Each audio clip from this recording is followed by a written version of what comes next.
okay, yeah, give to my charity, but I need these other things. Mm-hmm. It reminds me of when I've seen and heard of some business owners of color will say, "Oh well, I'm just in this for myself. I'm just trying to get. Let me just get these fresh kicks. Let me just do this. I worry about everybody else later." And then there are companies that support that. It's like they want to just keep passing through to show that this is our black person or our woman that we're diverse. We have one person here.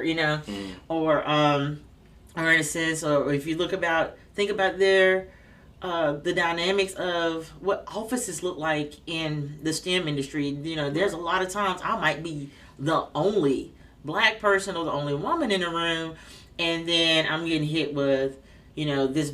How do I take this balance of speaking my truth and being true to who I am, my culture, and what I need to get done at the end of the day, because my decisions, my words, my actions affect more than just me. But I'm worth more than a pair of shoes, suits, or new teeth, etc. That's a local joke there. But there it just reminded me. It literally reminded me of that situation with the new teeth and the new suits from years ago. And but when Ern was saying, I do that, and I'll probably figure out how to get on this board for 5 years and learn this system. That's the mindset that I would have tried to do. Not taking all that other stuff, give it to a charity that I need. One of these boards that I sit on that I know is doing like something for one of these sets of kids that look like me, that represent the demographic that I came from, right? And then, but you need to put me on your board. I need to learn this. Yes, exactly. Because Ern gives Alfred the idea of doing the give back to your hood. What was it called? Give back to your hood campaign. By saying like, hey, I would make put me on the board for at least 5 years, give to black charities. And show black people how to reinvest in your hood. Yeah. Show black people how to reinvest in their hood. But it's interesting that you bring up, because of course I know you, they don't know you, but that is your mindset. Yeah. That when you are approached by someone with a new business opportunity, that you immediately are thinking about how can you get on the board, what's gonna be the legacy that you're gonna leave, and is your involvement in this going, how is this gonna shape, shape us, and shape the household and whatever. So I really, and that's one of the things I love about you. But yes, if you want to talk a little bit, did you have anything else you can expound to the listeners about how they can reinvest in their hoods per se, or what kind of boards and things that they can do? Well, one, you can just start at your local schools. You have a lot of schools and schools are underfunded. Particularly like our daughter is in a charter school, and it's a new charter school. And, schools, regardless of whether they're public, private, charter, whatever, they need people in the community that are doing things that could help these children of color know that there are other folks out there who are artists, who are, gallery artists and, photographers, or it's not just about math and science and sports, right? You have kids who that are creative, and you don't want them that pulled away from them with just the rigid concept of STEM. They can lose that along the way if it's not embraced. But we don't have enough representation of people that's showing up in the schools. That's one thing. There are organizations within each municipality that you can, you can just start with going to city council meeting. Learn about what's going on within your community. Because if you don't know about what's going on in your community, it's going to be very difficult to reinvest in your hood. You actually need to know more about what's going on at each of the stores, or or the hair salons, or and the information that you get from those people in the community. But how can we keep recycling that black dollar? At the end of the episode, the guy, I can't remember his name. Khalil, thank you. Khalil said, why would they fund their own demise? He's absolutely right. Khalil, he seemed like he was he was pimping the system, or being played rather. But at the end, he was like, I'm really the pimp, right? I'm not the hoe. I am here looking at this in a different perspective, to where I need to get in. Yes, I'm going to get the benefit. He was basically what Earn was telling Paperboy to do. Right, because Khalil was getting the money, and Khalil was using that money to fund, because it was going to his foundation. Whereas you have the person that I like to call Zan Singh was I'll let you know what later on was basically trying to get the Black Panther 2 tickets, trying to get his, trying to basically benefit him in his own pockets. And you have some people that have been accused of doing that in the realm of activism, but Khalil knew the real tea about it. That's right. And was giving paper and was like putting Paperboy on. Yes. He was he pulled him out the room, and then he went right back in and put his game face on. And that looks, from the outside looking in, sometimes when you see Black professionals and they have to put that game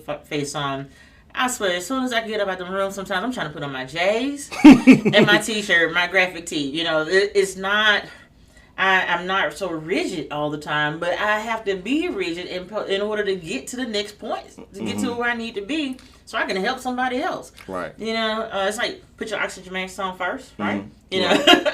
But yeah, that's you can reinvest in your hood, and that's why. But you can do it intelligently, right? And that's why you would never get scammed by white women trying to sell pills. Oh God!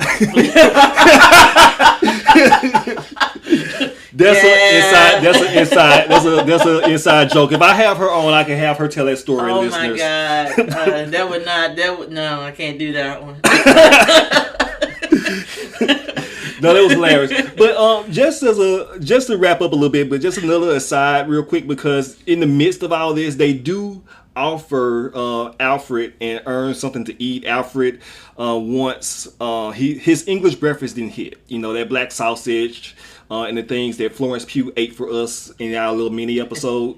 None of that hit for him. So he asked for some smoked ribs with a dry rub, some basic macaroni and cheese for listeners. Jamel told a story about her mac and cheese was not that good. Her husband makes good macaroni and cheese, and she's not afraid to admit that she doesn't. I'm not afraid to admit that my mac and cheese is not the best. Yeah, he didn't want any mac and cheese with breadcrumbs, Joy.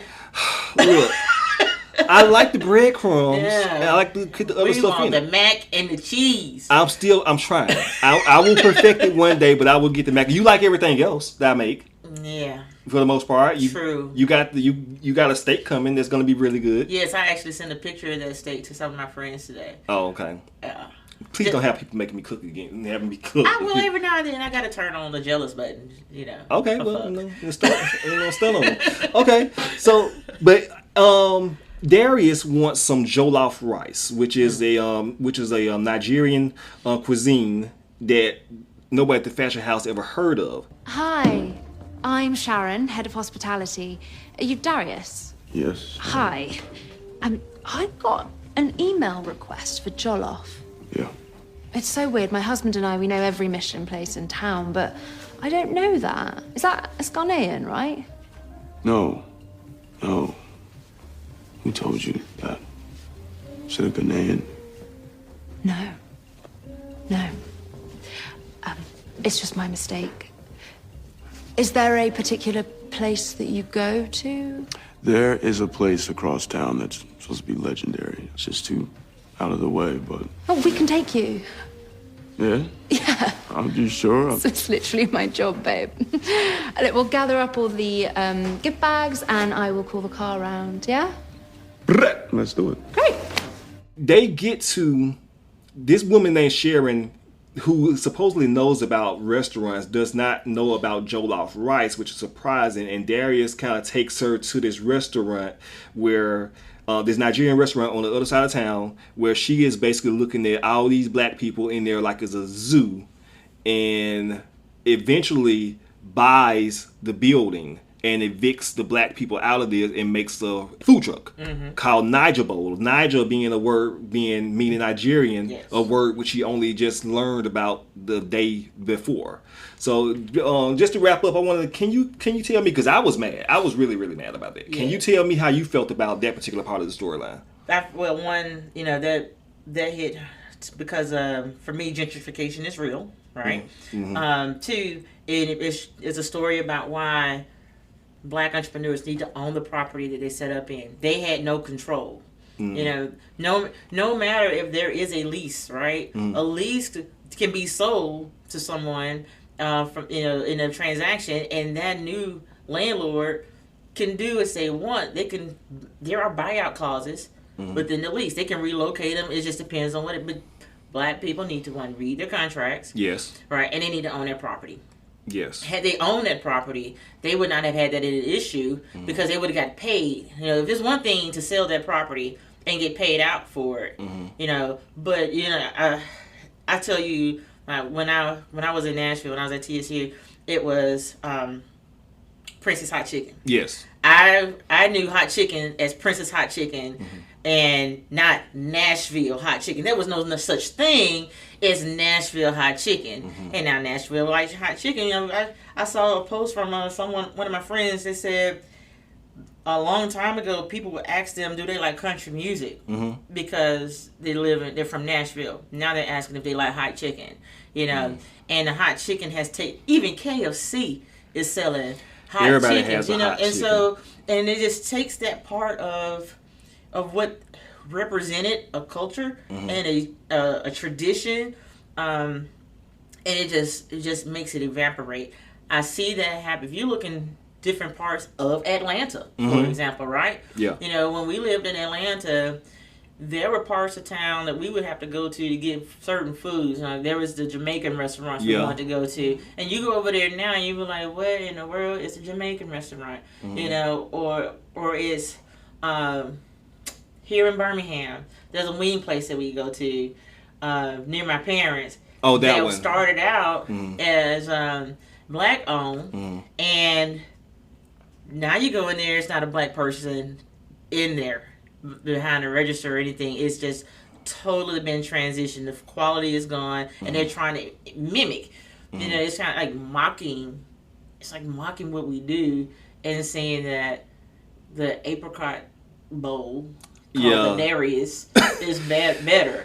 Right. And that's just a mock on him. Why do you want to name this dish after him? Is that what he represented to you? Yeah, exactly. And that, because the peach reduction, which actually does sound delicious. I might make that, but I wouldn't do it in the Jollof Rice, people. But yeah, it was mocking him because he's from Atlanta, and this is what she thinks of him. He's basically one of the exhibits at the zoo. Yeah. Hey, I'm inspired by you because you're from Atlanta. So I'm gonna throw some peaches in this rice. Yeah. And make it marketable to the white people. And you notice when they were walking down the streets, this was in the restaurant. There were black families in there. There was a mother feeding the baby okra soup. All those people are gone. Yes. They're basically displaced. Yes. Because she bought this bill. She basically bought out the culture and stopped the culture from being able to economically grow themselves. Right. Which is and I'm glad that you mentioned about ownership, because as a business owner, a person who owns property, you understand that very well about because they can't kick you out of shit that you own. Absolutely not. No, No. So once again, thank you very much for Selena, my lovely, beautiful wife, for providing some amazing and fantastic insight on this show that we watched together. Maybe I should have you on more often because you actually have some good thoughts. Oh, well, thank you. I appreciate it. I'm not all how do we influence and influence people. Yeah, but good. But thank you very much. I appreciate it. And we are going to end that right here. I will now return you to the regular podcast recording of Atlanta, already in progress.